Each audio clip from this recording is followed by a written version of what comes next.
C'est la prunelle de Joël.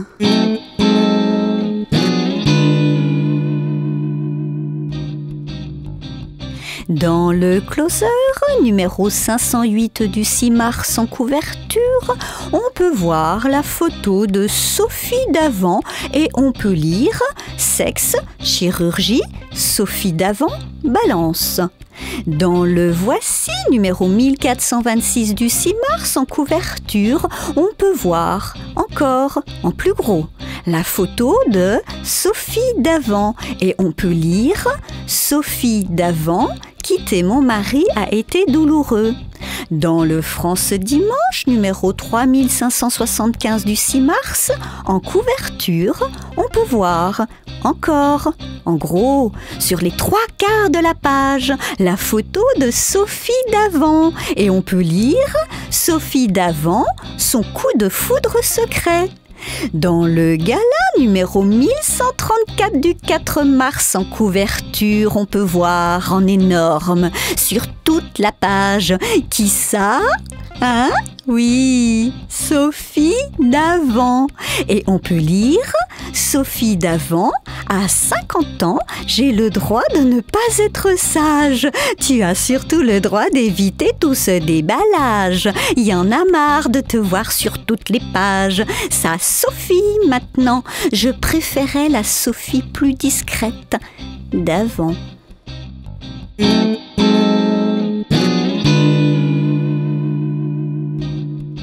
Je vous propose de découvrir un tout nouveau magazine, un bimestriel, le numéro 1 donc, de mars-avril, qui s'appelle L'événement, en toute simplicité.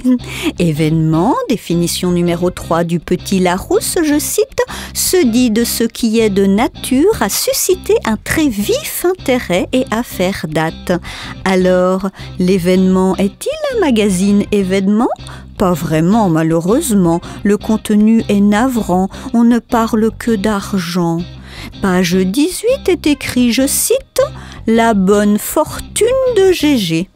Page 21 est écrit « Les milliardaires font leur ciné ». Page 42 est écrit « L'Occitane vers le milliard de CA ». CA, pour ceux qui n'y connaissent rien comme moi, veut dire chiffre d'affaires. Page 46 est écrit, je cite, « 500 millions d'euros de CA pour la French Connection ». Et page 52 est écrit « Fièrement ancré dans l'Hexagone, le numéro 1 du chocolat français réalise un CA de 750 millions d'euros. » Et page 54 est écrit encore, je cite, « Le réseau compte aujourd'hui 59 points de vente répartis en 25 succursales pour 21 millions d'euros de CA. » L'argent, l'argent, l'argent, ils n'ont que CA à la bouche, l'événement. Mais ce n'est pas en énumérant des CA à longueur de page qu'ils vont le faire leur chiffre d'affaires. Il ferait bien d'arrêter tout de suite. À défaut de faire leur CA, ils auront au moins fait leur BA pour l'environnement.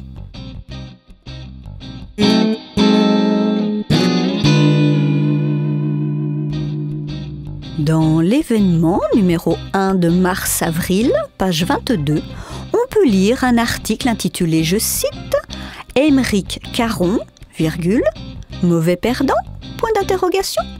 Avec un titre comme CA, on peut croire qu'il a perdu aux échecs, Aymeric Caron, qu'il a jeté le jeu à la figure de son adversaire, s'est levé furieux et a quitté la pièce en claquant la porte. Eh bien non.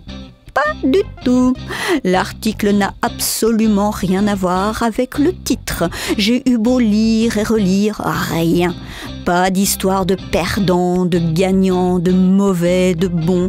Il est en revanche bien question d'Aymeric Caron. Pour résumer l'article, on nous explique comment Laurent Ruquier l'a contacté pour qu'il vienne dans son émission, de façon assez exceptionnelle. Par téléphone. Waouh, ça c'est exceptionnel.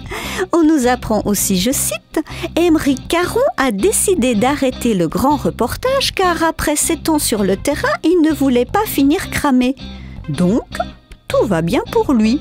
Alors pourquoi mauvais perdant? Ni.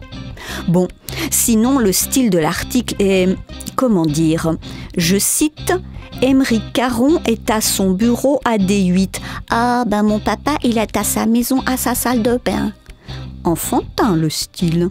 Et plus loin, je cite encore, en succédant à des figures comme le regretté Michel Polac, Éric Zemmour, Éric Nolot ou Audrey Pulvar, point. Ah, elle est où la phrase principale avec le sujet et le verbe? Ils n'ont pas pu acheter suffisamment de mots pour finir leur phrase à l'événement? Budget limité?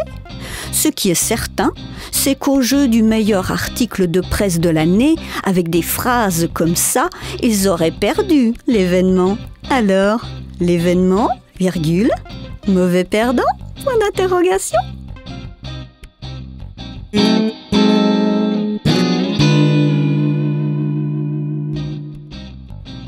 Dans le France Dimanche, numéro 3575 du 6 mars, page 40, on peut lire un article intitulé « Jean-Pierre Marielle, sa terrible décision, 3 petits points ». Ah, j'ai peur. Quelle décision terrible va-t-il prendre? À votre avis, il va 1. Ne plus jamais se retourner pour faire la photo. 2. Changer de chemise, les rayures, c'est démodé. Ou 3. Appeler France Dimanche et leur dire d'arrêter de faire les marioles avec Marielle.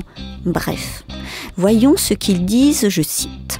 Le grand acteur qui fêtera bientôt ses 83 ans plaide pour le droit à mourir dans la dignité. Oh là là, c'est ça, sa terrible décision. Je cite encore, après plus de 55 ans de carrière, l'ex-élève du conservatoire peut aspirer à un repos bien mérité. Repos, ce n'est pas forcément un repos du cœur définitif. On peut voir écrit maintenant, au milieu de l'article, en noir, tout seul, le mot « santé ». Santé, la tienne. Je continue l'article. Aujourd'hui, la star se trouve face à un terrible dilemme qui le force à prendre une douloureuse décision. Oh là là, que de terrible et de douloureuse. Je cite toujours, l'artiste à l'humour décapant serait-il tombé malade? Oh non, une terrible décision, tomber malade, droit à mourir. Ah, je crains le pire. De France Dimanche. Je continue, je cite. Devons-nous nous habituer à l'idée insupportable, oh mon Dieu, que le héros de Faut que ça danse nous quittera bientôt? Nous quitter? Terrible décision?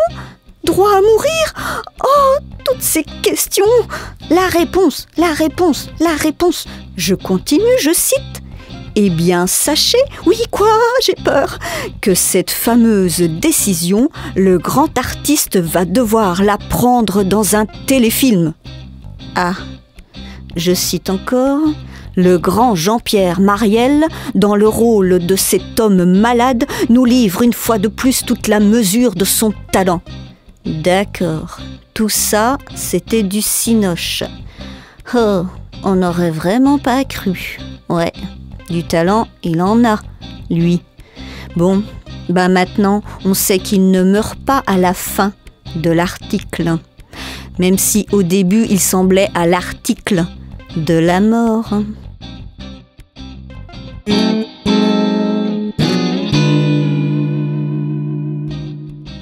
Dans le Paris Match, numéro 3433 du 5 mars, page 44, on peut lire un article intitulé « Moscou, terreur sur l'opposition ».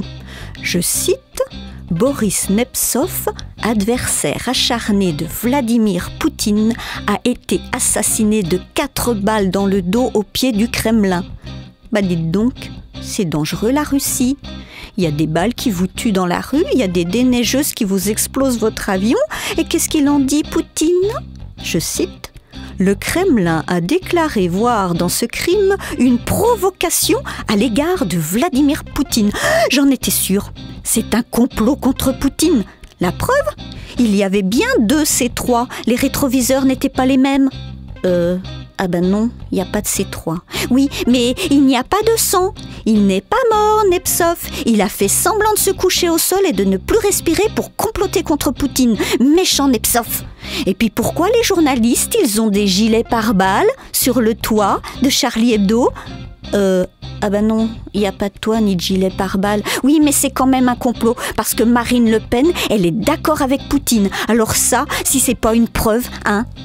Dans le Marianne, numéro 933 du 6 mars, page 90, je cite « Marine Le Pen vole au secours de Vladimir Poutine en n'importe quelle occasion ». Enfin, il faut qu'elle fasse attention qu'il n'y ait pas de déneigeux sur la piste de Poutine, sinon elle ne va pas voler haut, Marine. Et puis c'est pas Le Pen de dire tout pareil que Poutine, Marine, parce que le russe, on comprend pas.